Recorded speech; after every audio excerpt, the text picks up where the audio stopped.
Sur cette lancée qui nous a été donnée, nous allons maintenant accompagner les jeunes dans leurs premières années, dans leurs premiers emplois, et nous intéresser donc de plus près à ces conditions d'accès à l'emploi. Pourquoi est-il si difficile parfois de s'insérer sur le marché du travail? C'est la question qui nous occupe. On l'a vu, avoir le bac est devenu une sorte de norme sociale, avec notamment une progression des bacheliers qui est due au nombre de bacheliers professionnels qui sont en hausse constante depuis 10 ans. Notre système scolaire est donc en train de délivrer le nombre maximum de diplômes jamais atteint. Pour autant, l'entrée dans la vie active est erratique et reste le reflet de parcours scolaires qui sont très différents d'un élève à l'autre. Rappelons aussi qu'un bachelier professionnel sur 2 ne trouve pas d'emploi une fois diplômé et que, au total, les jeunes sortis sans diplôme constituent toujours 13% d'une génération. Alors, un dernier petit chiffre quand même pour préciser, entre 15 et 24 ans, le taux de chômage de cette classe d'âge est de 17%. Ils sont donc à peu près 600 000 à être au chômage. C'est un petit peu mieux qu'avant la crise sanitaire, mais c'est tout de même 3 fois plus que leurs aînés. Et c'est plus prégnant que chez nos voisins européens, notamment les Allemands et les Pays-Bas. Voilà, le paradoxe est donc frappant au moment où Pôle emploi chiffre à plus de 3 millions le nombre de postes qui restent à pourvoir en 2023. Qu'est-ce qui coince? C'est un peu la question qu'on va se poser. Pourquoi des jeunes qui abordent le marché du travail au même moment n'ont-ils pas les mêmes chances de s'insérer? Quel rôle joue le diplôme, le capital social, le savoir-être et même le degré d'acculturation au monde du travail? Et enfin, les entreprises elles-mêmes savent-elles tout simplement attirer et recruter les jeunes à leur juste valeur? Voici les questions essentielles que nous allons poser à nos 3 invités durant cette heure. Julie Coronet, vous êtes sociologue à l'Institut national de la jeunesse et de l'éducation populaire. Dominique Epiphane, vous êtes sociologue également au département des entrées et évolutions dans la vie active, au Centre d'études et de recherche sur les qualifications. Et Olivier Carla, vous êtes directeur du développement social et des campus France chez Veolia. Alors, les jeunes, c'est qui? C'est la première question qui va nous occuper. Peut-être encore un petit chiffre que je vous glisse selon l'enquête Génération qu'a produite le CEREC récemment. On voit une variété de parcours professionnels à l'entrée dans le marché du travail. En gros, retenez que près de la moitié des jeunes qui sont sortis ont connu une trajectoire dominée par l'emploi et qu'ils sont 28% au contraire à avoir été durablement au chômage ou inactifs. Julie Coronet, je vous donne la parole. Entrons avec vous dans cette fausse catégorie homogène qu'on appelle les jeunes. Alors, qui sont-ils? Quelle est la diversité de leur situation? Moi, je vais d'abord me présenter en quelques mots pour vous dire de quel jeune je parle, parce que moi, je suis donc une sociologue qui fait des enquêtes de terrain. Donc, je vais auprès des structures, notamment d'insertion, et je vais discuter, échanger avec les jeunes, plutôt des jeunes en ce qui concerne mes travaux, issus des classes populaires précarisées, que je rencontre en mission locale ou au sein de dispositifs d'insertion.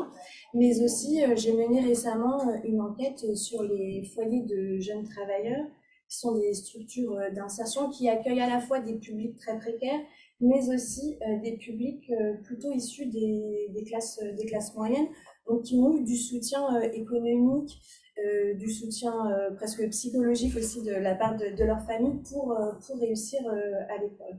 Et donc, mon premier propos, si je puis dire, c'est que à l'INJEP, on est attaché à mener des travaux qui vont un peu à l'encontre des préjugés à l'égard des jeunes et du rapport au travail qu'ils entretiennent, des jeunes qui seraient soit démissionnaires, des jeunes qu'on regroupe sur la notion de génération Y, d'une jeunesse qui démissionnerait, d'une jeunesse qui serait désengagée vis-à-vis du travail.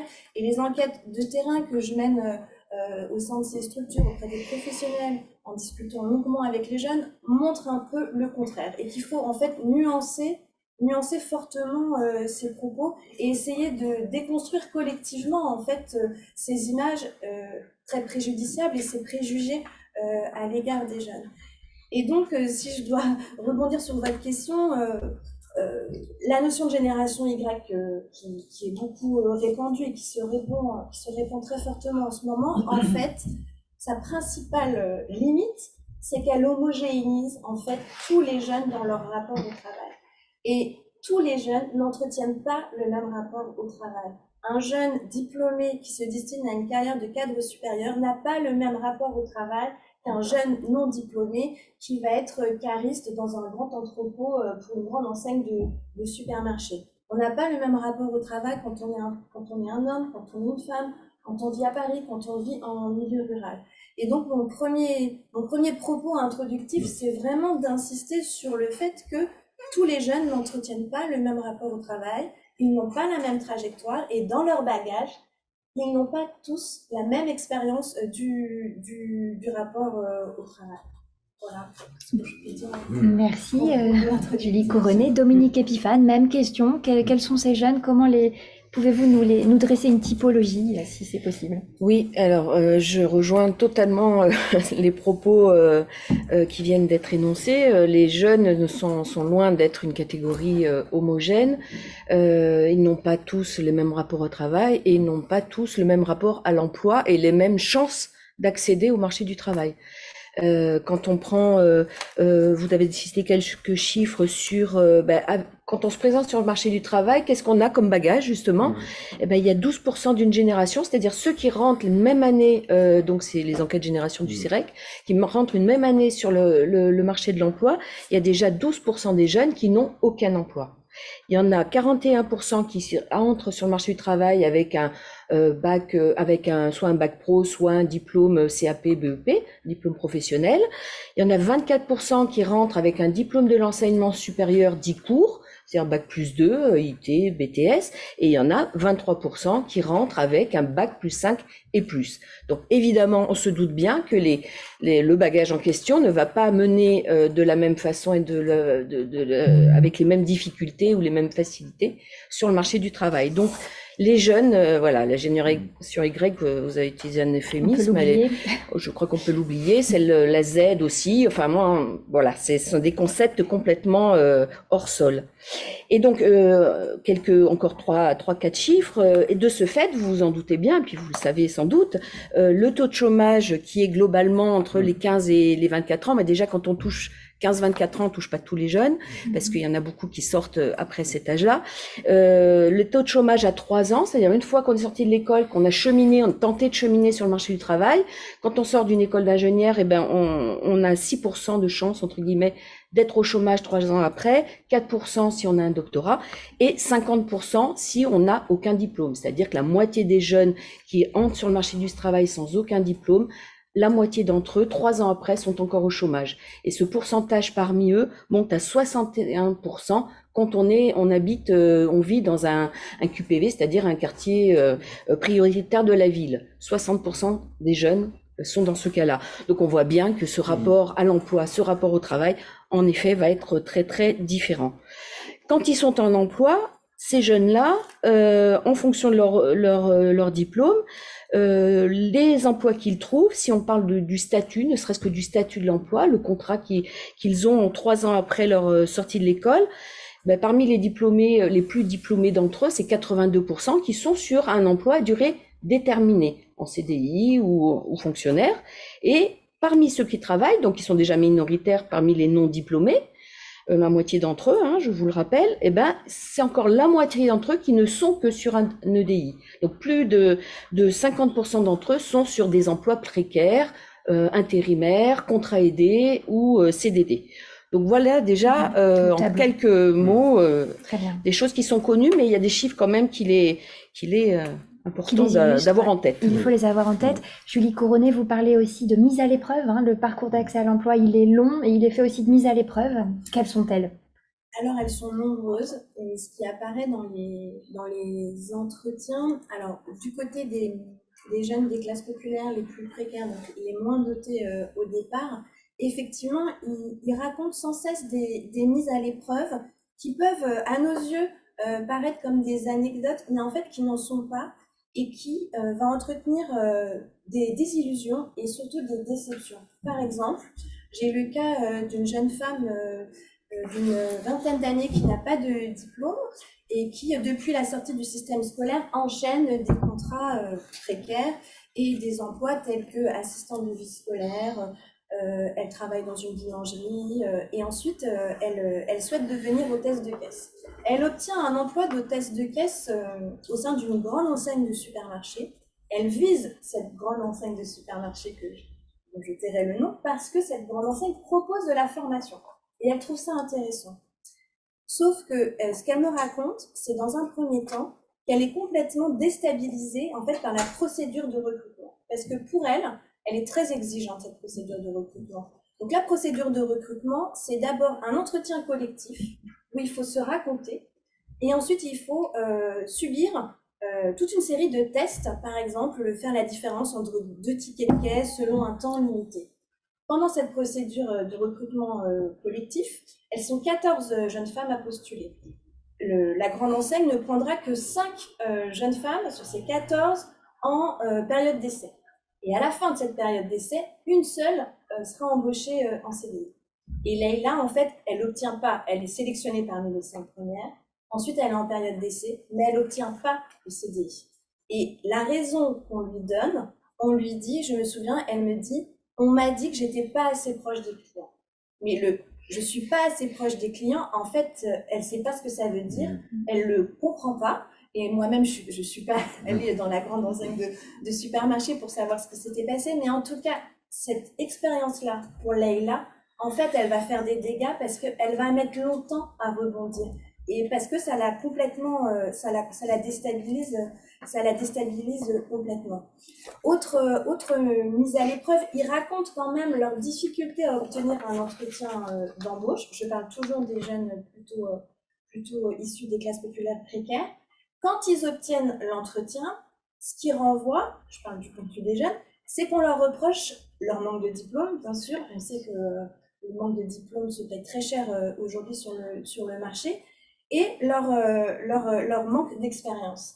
Et donc, en fait, ils décrivent comme ça une sorte de cercle un peu vicieux dont ils ont du mal à sortir.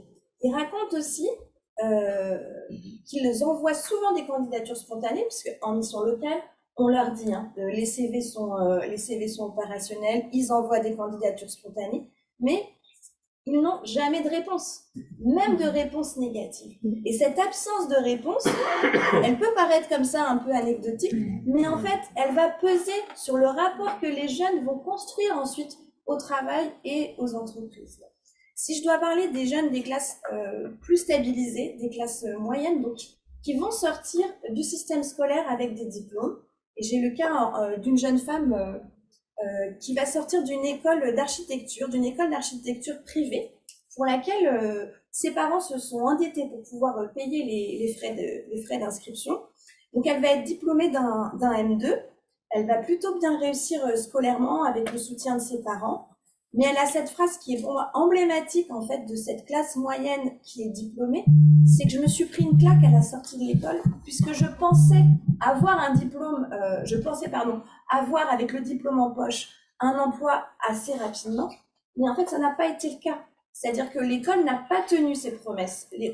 En payant, en plus, il y a effectivement un rapport à l'école où si on investit, on a envie d'avoir des résultats rapides. Mais ces résultats, en fait, ils sont pas rapides. Et il va y avoir une période de SAS. Et pour cette classe moyenne de jeunes qui ont réussi scolairement, ce SAS, il est long. Il est de 2-3 ans dans les entretiens que j'ai effectués. Et il est fait de quoi? Il est fait, en fait, de stages qui ne débouchent pas toujours sur des recrutements. Et ça, c'est très décevant pour les jeunes. Il est fait de bénévolat. Parce qu'ils ont compris que les engagements, que les actions bénévoles étaient des lignes importantes sur le CV. Et il est fait aussi, en tout cas pour le cas de la jeune femme dont je parle, d'auto-entrepreneuriat. C'est-à-dire qu'à un moment, pour essayer d'exercer dans son domaine, elle va tenter d'exercer son activité avec un statut d'auto-entrepreneuse. Mais ce statut-là ne fonctionne pas. Et donc, elle est obligée, alors qu'elle est diplômée, alors qu'elle a réussi, alors qu'elle sort d'une école qu'elle voyait comme étant prestigieuse, elle est obligée de travailler en tant que vendeuse dans une grande enseigne de chaussures parisiennes pendant 2 ans, jusque finalement au bout de 2 ans, enfin par un réseau qu'elle avait créé pendant l'école, elle trouve son emploi, l'emploi qu'elle décrit comme à la hauteur de ses espoirs, de ses aspirations, et de son diplôme. Mais ce sas-là, il est très éprouvant et il dure 2 ans. Et c'est là qu'on voit qu'il y a quelque chose de difficile qui se crée entre ces jeunes diplômés et le monde du travail. Alors restons sur ce sas. Olivier Carla, à vous la parole. Comment on peut réduire cet espace-temps qui est difficile, délicat pour tout le monde, aussi pour les entreprises qui cherchent à recruter? Bien sûr. On est dans l'absurde presque. Alors déjà, d'où je parle, je suis directeur du développement social, je m'occupe beaucoup de relations sociales. C'est assez intéressant aussi de travailler sur les métiers, les compétences avec les partenaires sociaux. Et je suis directeur du centre de formation d'apprentis, ce qu'on appelle les Campus France, une longue histoire chez Veolia, qui a été créée à peu près en 94 pour créer des métiers dans le domaine de l'environnement où il n'existait pas de vraie formation de reconnaissance des compétences. Et on a un modèle qui évolue, qui se territorialise de plus en plus. Il était assez centralisé sur certains centres. On le met en proximité des territoires. On reviendra peut-être sur cette segmentation aussi des territoires qui ne sont pas équivalents, qui sont aussi source d'inégalités assez importantes. On y reviendra tout à l'heure. Mais donc, on a fait pendant très longtemps des formations du CAP au master. Et ça nous permettait d'avoir des CAP d'agents de collecte dans la propreté, dans les domaines des canalisations par exemple, jusqu'à un master, qui est un master Miss fait avec des universités. Et ça nous donnait un scope assez intéressant de profils tout à fait différents, mais finalement on a 2000 alternants chez Veolia, donc ce sont ceux qui ont réussi à passer aussi des étapes avec des profils très différents.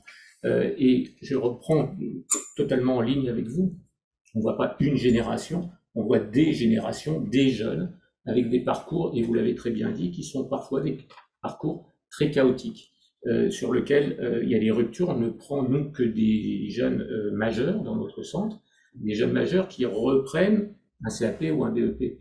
Donc, ils ont eu 2, 3, 4 ans de rupture scolaire, et on a des partenaires formidables, je pense aux EPID, aux écoles de la deuxième chance, qui accompagnent ces jeunes dans tout ce qui est nécessaire. Je pense qu'il n'y a pas le monde de l'éducation, puis après le monde de l'entreprise. Il y a une nécessité de partenaires autour pour accompagner avec des besoins plus ou moins importants. Quand les jeunes sont effectivement, vous parlez de bagages, des bagages très dotés, ont tout à fait eu des stages très préparatoires à l'entreprise, sur lesquels l'entreprise a ouvert ses portes, et puis on a d'autres jeunes sur lesquels on va être obligé de passer par des prépas alternances pour avoir ce SAS, comme vous dites, qui va permettre demain de rentrer dans un CAP avec un taux d'échec, avec beaucoup de fondamentaux à retrouver. Et ce n'est pas forcément des fondamentaux du savoir, c'est de la remise en confiance. Et vous l'avez toutes les deux un peu souligné, ces ruptures, surtout, ce qui est le plus frappant, c'est que ça brise une sorte de confiance qui a été mise à mal dans le système éducatif. La carte était intéressante sur le système inégalitaire qu'il peut y avoir pour certains jeunes qui n'ont pas les codes ou à qui on n'a pas transmis les codes, qui n'ont pas eu les stages en troisième leur permettant. Et je pense que, peut-être qu'on y reviendra, mais j'y tiens beaucoup, on a besoin de partenaires au-delà de l'éducation, au-delà de l'entreprise. On a besoin de partenaires d'accompagnement sur toutes les autres dimensions qui créent l'inégalité. C'était très bien dit tout à l'heure. Je pense que cette inégalité de l'éducation qui peut se retrouver après dans la capacité à parler dans un recrutement, vous avez raison, c'est une forme d'une reproduction de l'inégalité.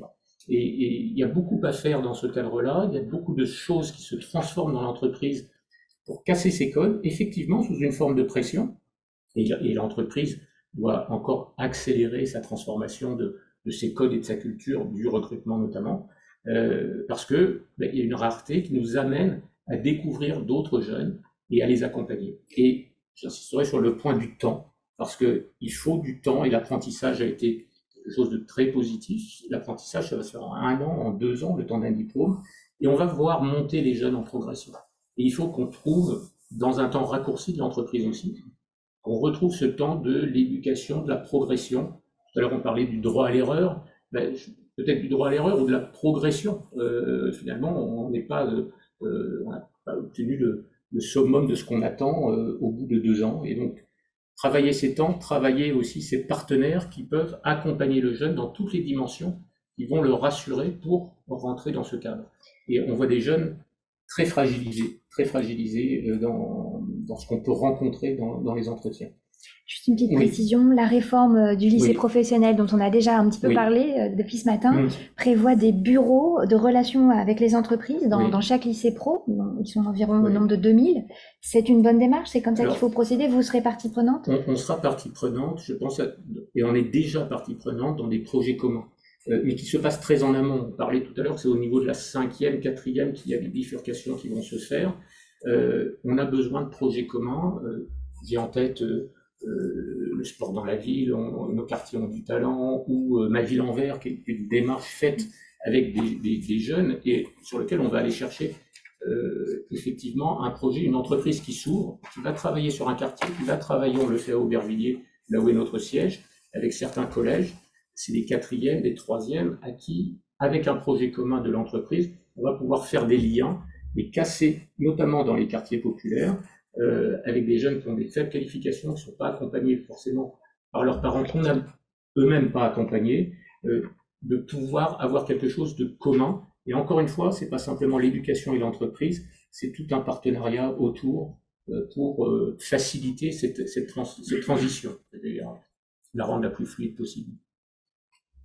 Un mot de Je voulais Michel. juste ajouter par rapport, j'ai donné quelques chiffres sur le poids justement des diplômes dans la facilité d'accès au marché du travail, mais au-delà de diplômes, et là je voudrais revenir sur le poids de l'origine sociale. En ce moment, c'est vrai qu'on est en train de faire un rapport pour France Stratégie justement, où au-delà des diplômes, le poids de l'origine sociale, on l'a vu tout à l'heure dans les tables rondes précédentes, est très fort sur l'acquisition des diplômes et des bonnes formations et des bonnes filières, mais au-delà de ça, toute chose égale par ailleurs, avec un même diplôme, on s'insère beaucoup plus facilement, plus ou moins facilement, selon l'origine sociale qu'on a. C'est-à-dire que avec un même diplôme, si on est enfant de cadre, pour aller vite, et surtout si les deux parents sont cadres, on aura des probabilités d'accéder beaucoup plus rapidement aux emplois auxquels on souhaite arriver, sur des statuts beaucoup plus stables, et on a des probabilités plus élevées d'accéder par exemple à la catégorie 4 quand on est issu de l'enseignement supérieur, et tout ça à diplôme et filière équivalente. Donc non seulement il y a des différences d'accès selon l'origine sociale au diplôme, mais même à diplôme constant, il y a encore des différenciations qui s'opèrent sur le marché du travail selon l'origine. Ce que vous venez de dire me fait penser à l'apprentissage. On sait qu'il s'est énormément développé. Les chiffres, c'est de 300 000 en 2016 à 800 000 en 2023, puis ça va encore augmenter. Cet apprentissage, est-ce qu'il profite finalement autant au public qui en aurait vraiment besoin et pas plutôt aux diplômés? On a vu que les titulaires d'un bac plus 2 seraient un peu tentés de vampiriser le dispositif. Ils sont finalement la moitié des effectifs en 2020. Alors ça peut être une très forte opportunité, le bac plus 2, parce qu'on voit des jeunes qui ont un bac pro qui basculent dans le bac plus 2. On a des processus de recrutement de nos alternants, mais on les voit vouloir poursuivre. Donc ça, il peut être aussi un facteur d'intégration et de développement de compétences et une remise en confiance. J'ai eu mon bac pro et puis je suis capable de rentrer dans un diplôme. Mais effectivement, le point d'attention est de dire, on voit toutes les grandes écoles ou certaines universités se lancer dans le domaine de l'apprentissage. Je ne dis pas cannibaliser, mais le processus d'entrée dans le marché du travail, qui était très important dans une entreprise comme Veolia, où il y a 45% d'ouvriers. Donc, on a des postes ouvriers ou des postes qui sont dans la capacité de rentrer pour des jeunes avec des CAP, des BEP. C'est des postes qui sont destinés à eux et qui peuvent tout à fait rentrer. On voit quand même que le processus de l'apprentissage, qui nécessite du temps, pour les plus basses qualifications, j'ai un petit point d'attention parce que je l'observe. On a plus de demandes sur des BTS, on a plus de demandes sur des licences, on a plus de demandes sur des masters. Et cette entrée dans les faibles qualifications par l'apprentissage doit être l'objet de toutes les attentions. Pour pas que effectivement, ça se transpose. Alors, je reviens à la réforme du bac professionnel qui est vraiment centrale en ce moment et aussi au cœur de nos débats aujourd'hui.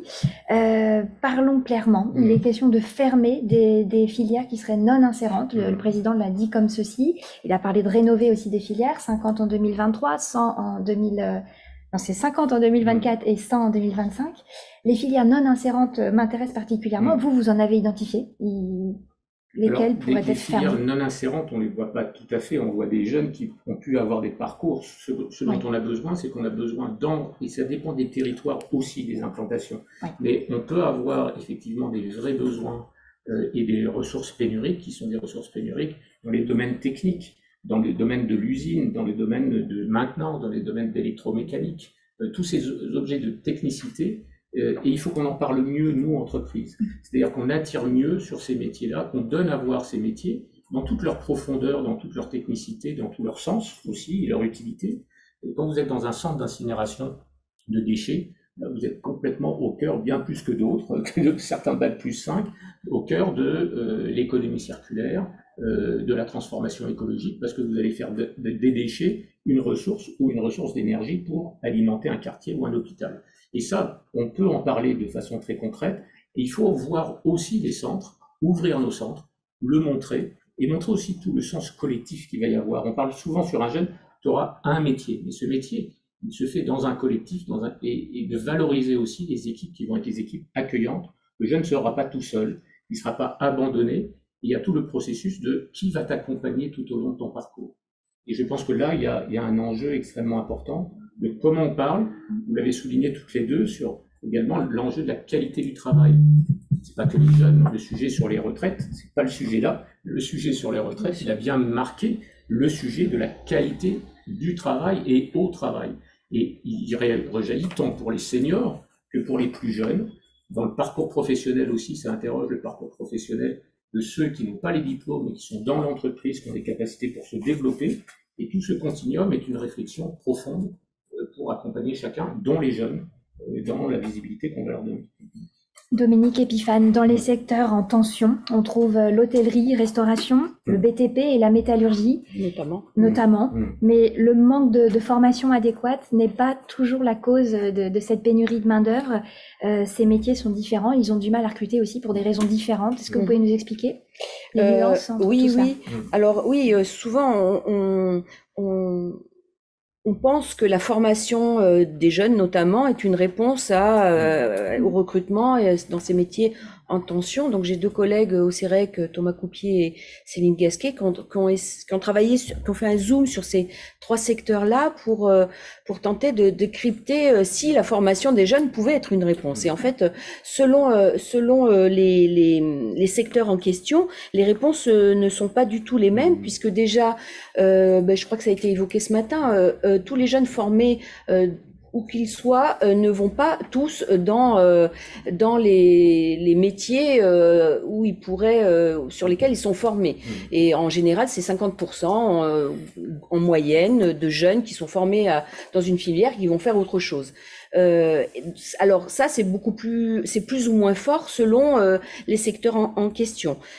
Par exemple, dans l'hôtellerie-restauration, il y a beaucoup de jeunes qui sont formés à ces métiers, qui vont dans ces métiers, qui n'y restent pas forcément, parce que les conditions d'emploi, les conditions de salaire ne sont pas forcément à la hauteur de ce qu'ils pouvaient espérer en faisant leur formation.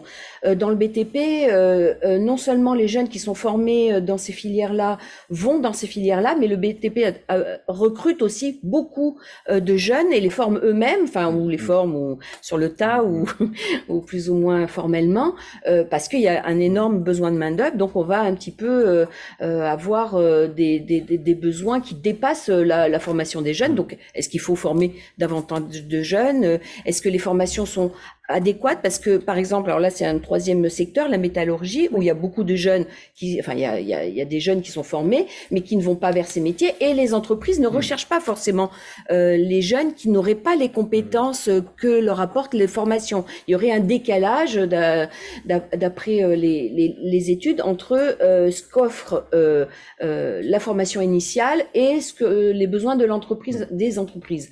Et donc en plus ce sont des entreprises qui forment beaucoup en interne, c'est-à-dire qu'ils prennent des gens, pas forcément des jeunes d'ailleurs, et qui vont avoir une grande tradition de formation en interne pour faire évoluer leurs salariés. Donc, en fait, ce que disent mes collègues, c'est que il y a des métiers en tension, certes, il y a des jeunes qui ne trouvent pas du travail, mais que l'adéquation ne se résout pas uniquement par la bonne formation qui arriverait aux bons emplois. Voilà. Olivier Carla, c'est votre avis aussi? Oui, je partage ce point-là, d'autant que on pourrait rajouter une dimension qui est complexe, et qui ne va pas faciliter les choses, c'est les transformations des métiers. Voilà. On est dans la transformation digitale, on est dans la transformation environnementale. Le CEREC parle parfois d'hybridité des compétences. On a des chevauchements dans les métiers. Et cette situation, elle est parfois, déjà pour ceux qui sont en place, nos collaborateurs, qui ont eu des formations continues, puis qui voient un basculement de l'enjeu du métier, des compétences à exprimer. Donc, je pense que c'est une réflexion d'ailleurs pour l'entreprise, et j'en prends totalement ma part, sur l'entreprise et son temps. C'est-à-dire qu'il faut du temps pour accompagner, il faut du temps pour former, il faut du temps pour transmettre des codes d'engagement et de modes de fonctionnement, même si on les revoit, nous, dans les entreprises.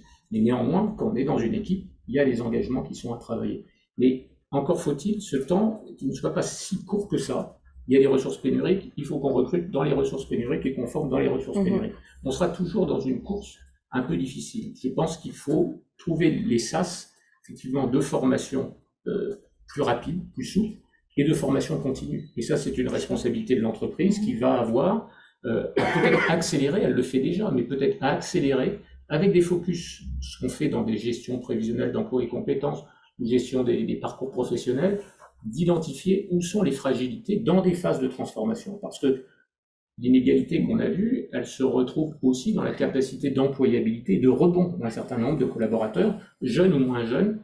Quand ça accélère et que ça se transforme, généralement, c'est ceux qui n'ont pas beaucoup de qualifications, pas beaucoup de formation initiale, qui se retrouvent les plus en difficulté dans des moments où on a repensé l'emploi et les compétences.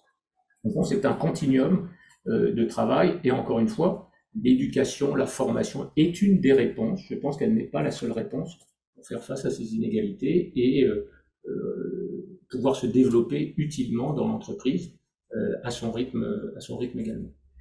Arrêtons-nous encore, Oui. Julie Couronnet, un petit moment sur l'action de l'accompagnement. Il y a des dispositifs d'accompagnement public qui existent. La Cour des comptes a fait un bilan fin 2021 en demi-teinte, qu'il s'agisse de la PACEA, la garantie jeune, ou d'une inscription à Pôle emploi, qui représentent des contraintes en fait pour les jeunes. Finalement, on rate le public visé. C'est ça l'idée, comment on peut faire mieux, comment on peut quand même continuer d'accompagner au niveau public. Et après, on verra comment les entreprises accompagnent aussi. Alors moi, j'ai participé en tant que sociologue à l'évaluation de la garantie jeune, et plus particulièrement sur le volet que fait la garantie jeune aux jeunes. Donc la garantie jeune vient d'être remplacée par le contrat d'engagement jeune. C'est à l'époque, quand il sort en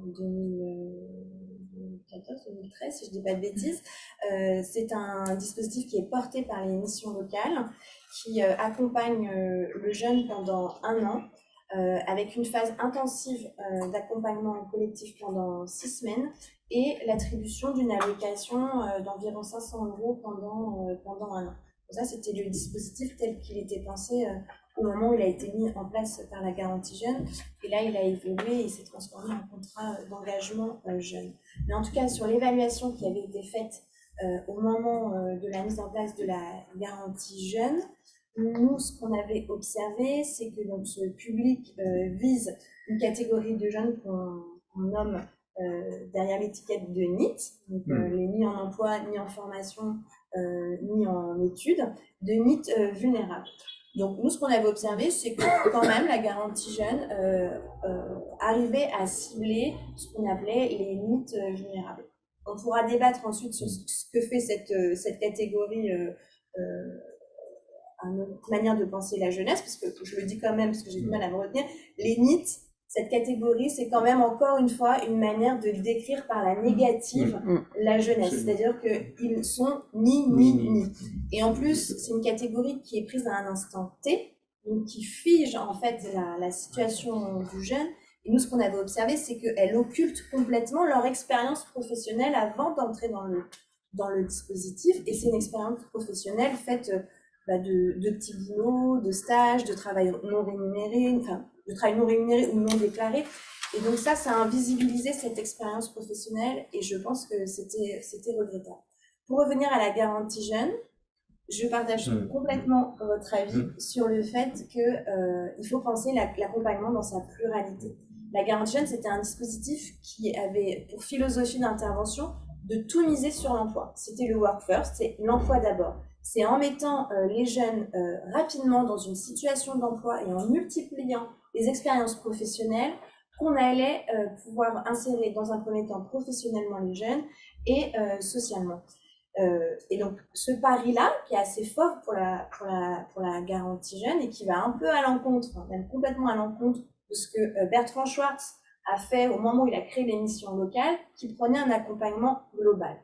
Alors cet accompagnement qui vise d'abord l'emploi, il marche, il fonctionne, si je peux le dire comme ça, sur les jeunes, encore une fois, les plus dotés. Le type des jeunes qui ont un bac professionnel, qui ont un CAP, qui ont un BEP, qui ont le permis de conduire, qui sont mobiles. Pour ces jeunes-là, effectivement, la garantie jeune entraînait une dynamique d'emploi et c'était assez intéressant à observer. Ensuite, il y a deux autres types de trajectoires. Il y a ce qu'on avait appelé les jeunes qui vont se préparer à l'emploi. Et là, pareil, de nouveau, je partage vos propos sur qu'est-ce qu'on avait mis derrière se préparer socialement à l'emploi.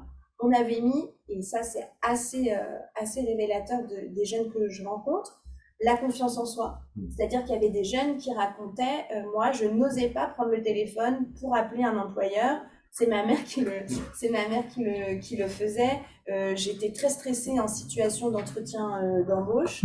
Et donc, le dispositif, avec cet accompagnement collectif, avec le travail des conseillers, faisait que les jeunes arrivaient à se présenter à l'oral, arrivaient aussi à se réparer, à se soigner, parce que, et ça je voulais aussi le rappeler, toutes les enquêtes publiques montrent à quel point la jeunesse a été éprouvée par la crise sanitaire et notamment tous les syndromes de dépression et qui relèvent des syndromes psychologiques plus vastes. Et que ça, on en mesure les effets semaine maintenant.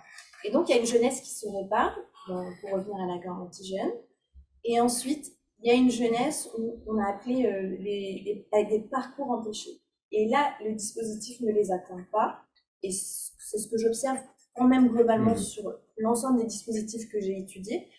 Les dispositifs ne les entament pas parce que l'urgence économique, elle est trop forte. En fait, quand vous devez penser à manger ou à vous héberger, vous ne pouvez pas vous mobiliser sur l'emploi. Et là, effectivement, la question de la prise en charge globale, elle est importante. Et encore, faut-il donner les moyens, en fait, aux professionnels de pouvoir construire sur un temps plus long. Ils vont avoir besoin de plus de temps, ces jeunes-là, pour pouvoir insérer le marché de l'emploi et travailler à la fois sur les addictions dont souffrent certains jeunes, sur les problèmes de santé graves, sur les urgences effectivement d'hébergement qui vont peser très fort sur ces jeunes. Et là, c'est vraiment un accompagnement global et un accompagnement qui va être fait justement de partenariats et de partenariats avec des personnes qui seront compétentes pour prendre en charge une addiction, pour prendre en charge une urgence de logement. Ce temps-là, Olivier Carla, est-ce que vous le donnez chez Veolia? Puis après, on passera aux questions que je n'oublie pas que nous avons reçues. On se le donne, c'est aussi un combat parfois avec certaines activités qui peuvent être dans l'urgence, de dire j'ai besoin d'un technicien, j'ai besoin de quelqu'un ici et maintenant, parce que sans ça, je ne délivre pas. Donc, il y a cette urgence qui existe aussi de la prestation d'eau ou de déchets qu'on va pouvoir faire, d'avoir les personnes. Ce qui fait que parfois le SAS, c'est pas l'apprentissage pour certaines qualifications, ça va être l'intérim. Et l'intérim, qui peut être un SAS de progression vers l'emploi, une première étape, mais qui peut être aussi une succession de précarité. Et c'est là où on a besoin de travailler. Alors, ce temps, on se le donne, c'est pas si c'était des jeunes migrants sur lesquels on a travaillé justement avec une agence d'intérim qui s'appelle ADECO, c'était la structure Humando, et pour moi c'est un enseignement formidable. On a formé une quinzaine de jeunes migrants autorisés à travailler sur le territoire français au métier de la propreté. En contrat d'intérim, nous on leur transmettait le métier, ADECO leur permettait de rentrer dans des missions d'intérim, et autour il y avait une myriade, exactement ce que vous dites, sur les problèmes de santé, sur les problèmes de papier, sur les problèmes de logement, sur les problèmes de mobilité qui sont cruciaux pour les jeunes et qui les cantonnent parfois dans des territoires ou dans des localisations de territoires qui eux-mêmes sont très segmentés et très inégalitaires. je lisais il n'y a pas très longtemps un atlas de l'inégalité d'Hervé Lebras.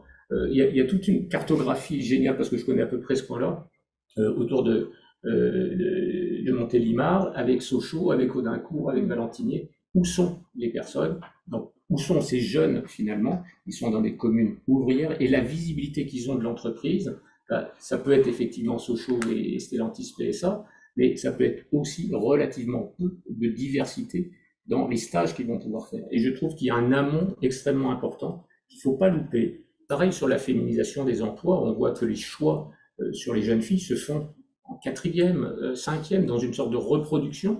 On fait beaucoup d'actions avec des collectifs comme Elluche, d'aller parler de nos métiers et des métiers techniques pour les femmes ou pour les jeunes filles, mais qui n'ont aucune visibilité. Jamais on ne leur a parlé de la possibilité, parce qu'on leur dit ça va être compliqué pour toi. Il n'y a que des hommes, c'est une usine, ça va être compliqué. Mais au contraire, ça nous oblige à repenser nos conditions de travail, à repenser nos cultures de management et nos cultures même de sociabilité. Et donc c'est des enjeux qui sont importants, mais cet amont, il faut qu'on le saisisse pas simplement post-diplôme. C'est justement dans la construction des jeunes et dans la mise en confiance. J'ai eu à rencontrer des jeunes, on a fait des actions, un jeune, un mentor. C'était impressionnant de voir que le premier démarrage était déjà l'expression de la parole. J'ai rien à dire. Qu'est-ce que tu fais? Finalement, c'était des choix imposés. J'avais un jeune formidable, certainement plein de talent, mais qui avait une sorte de reproduction. Il n'avait fait à 17 ans, 18 ans, il n'avait fait que ce qu'on lui avait dit de faire. Et jamais on lui avait posé la question, toi, tu aimerais faire quoi? Et finalement, je sais pas, moi, je m'intéresse à rien, ou il n'y a rien qui m'intéresse. Parce qu'on lui a reproduit à 17 ans. Et donc, tout ce retravail-là, ça va être une construction longue. Donc oui, il faut qu'on se donne ce temps de l'investissement, mais encore une fois avec des partenaires. L'entreprise ne peut pas résoudre, elle a besoin de produire, elle a besoin de compétences, elle a besoin de développer, et donc elle peut trouver par l'apprentissage ou par des stages en entreprise ses leviers, mais elle doit le faire avec d'autres. Allez, je me fais le relais maintenant des questions de nos auditeurs. Je vais résumer ça en deux blocs de questions. C'est tout à fait dans la continuité de ce que vous venez de dire. Une des questions, et qui résume d'autres, c'est quel dispositif faudrait-il mettre en place pour modifier les préjugés que nous pouvons avoir à l'égard des jeunes issus de milieux défavorisés? Oui. Alors là, il y a beaucoup d'actions qui sont menées. On fait beaucoup d'actions sur nos recruteurs, tant sur les stéréotypes, les biais stéréotypés, donc de les amener effectivement à derrière un jeune X ou Y, de ne pas avoir une représentation stéréotypée du jeune qui n'est pas engagé, qui n'a pas envie, etc. Moi, je rencontre dans les CAP, dans les bacs pro, dans les BTS, des jeunes formidables. Parce qu'à un moment, on leur a donné cette chance de s'exprimer, de construire, et peut-être effectivement d'avoir un droit à l'erreur. Je ne me rappelle plus la question, excusez-moi. Les préjugés, hein. Est-ce qu'on peut mettre des dispositifs? On a toujours envie d'avoir une solution. Il y a énormément de sujets de formation, de sensibilisation. Des recruteurs. De l'entreprise elle-même qui doit être beaucoup plus inclusive, beaucoup plus ouverte. Et il y a beaucoup d'actions qui sont menées dans ce cadre-là. Mais je pense qu'il y a un rattrapage, ça ne peut pas être que l'entreprise qui s'occupe de ça, ça doit être aussi, on a parlé de l'école tout à l'heure, la segmentation et de l'inégalité scolaire qu'il peut y avoir, de ce qui est représenté, voire pour un jeune, je ne sais pas qui l'exprimait tout à l'heure, c'est une jeune fille, elle vient d'un milieu populaire, donc elle va aller dans de l'administratif ou du tertiaire. Donc je pense que c'est très en amont, mais ça, par exemple, des formations qu'on a développées, qui peuvent être très bien partagées avec d'autres, et puis de sortir les territoires, que j'ai insisté tout à l'heure, mais je trouve que cette segmentation des territoires, dans une mobilité qui est difficile, parce qu'un permis, ça coûte cher, ça exclut et ça enferme dans le territoire un certain nombre de jeunes qui donc ont une visibilité de l'avenir et des métiers que dans leur territoire, souvent très touchés par le chômage. Les quartiers ne sont pas les mêmes en termes de taux de chômage, vous l'avez rappelé tout à l'heure. Un petit retour maintenant sur la génération Y quand même, parce qu'on l'a un peu balayé rapidement, mais à raison. Il y a quand même cette idée de quelque chose sur la valeur travail. Et n'y a-t-il donc rien à garder dans le discours sur la perte de valeur travail que pourrait exprimer cette génération Y, Z? Absolument, pour moi, il n'y a rien à garder. Non. Enfin, non, il y a plusieurs études qui montrent que en fait, il y a des rapports au travail qui évoluent, mais chez les aînés aussi. Et qu'en fait, les jeunes on l'a dit tout à l'heure, ont des rapports au travail, d'accès marché du travail, puis ensuite un rapport au travail, qui sont très différents en fonction de leurs attentes, en fonction d'exigences aussi qu'ils peuvent avoir quand ils ont fait beaucoup d'études, qu'ils ont investi dans leurs études, y compris financièrement, et ben ils peuvent peut-être attendre à avoir certaines exigences qui ne sont pas forcément complètement remplies. Et puis quand même, je voudrais, pour revenir à notre génération Y, je peux pas m'empêcher de vous citer Socrate. Alors je cherche ma fiche parce que j'avoue que je ne connais pas Socrate toutes les de par cœur, mais qui disait déjà que les jeunes n'étaient pas intéressés, les jeunes d'aujourd'hui, donc c'est Socrate qui le dit, hein, ne sont pas intéressés par le travail, ils sont, voilà, alors je vais vous la citer, non, pardon, excusez-moi. Si vous l'avez, je vous l'ai communiqué. Allez-y. Alors, je me fais votre interprète. Toute petite phrase. Au nom de Platon, non, de Socrate, hein, d'après Platon, aurait dit que les jeunes d'aujourd'hui aiment le luxe, ils sont mal élevés, méprisent l'autorité, n'ont aucun respect pour leurs aînés et bavardent au lieu de travailler. Voilà. Donc déjà, à cette époque-là, les jeunes avaient un rapport au travail a priori très distant. Donc voilà, tout ça pour dire que oui, il y a des rapports différents, mais encore une fois, beaucoup d'études, notamment il y a Dominique Méda et pas seulement, qui a travaillé sur ces aspects-là et qui montrent que il y a des rapports, mais qui sont beaucoup plus liés aux conditions d'emploi qu'on a que à l'âge que l'on a et à la génération à laquelle on appartient.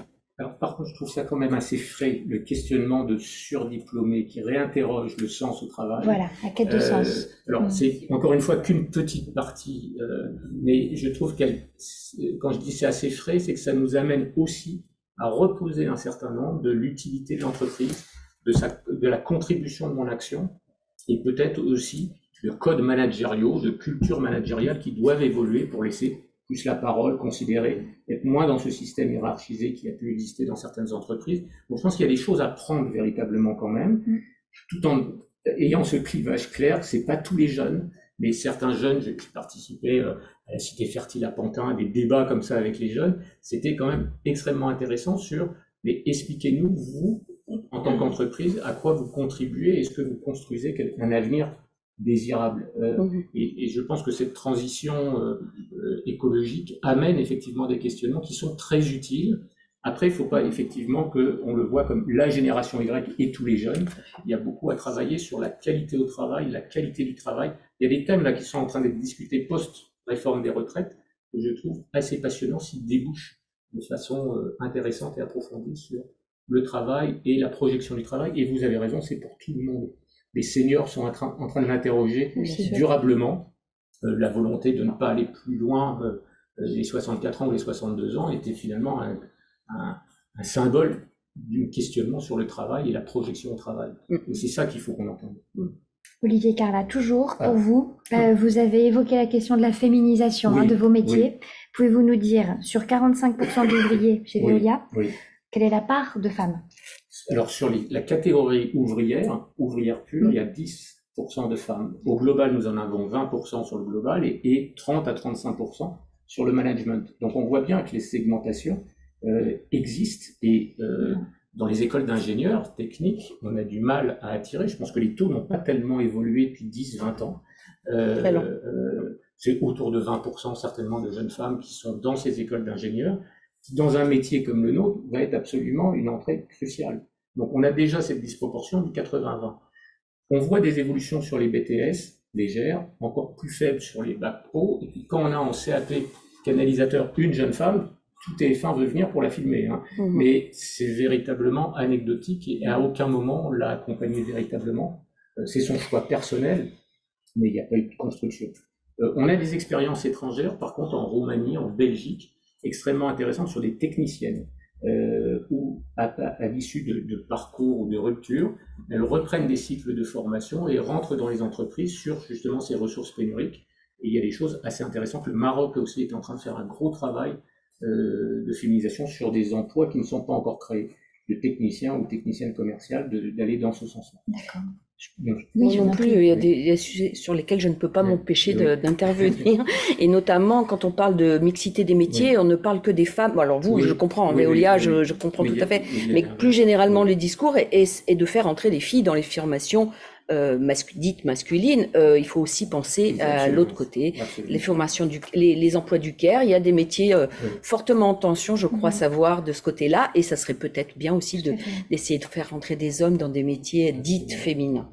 Autre sujet d'importance, et ça sera la dernière question, quid de l'insertion professionnelle des jeunes en situation de handicap, cette fois?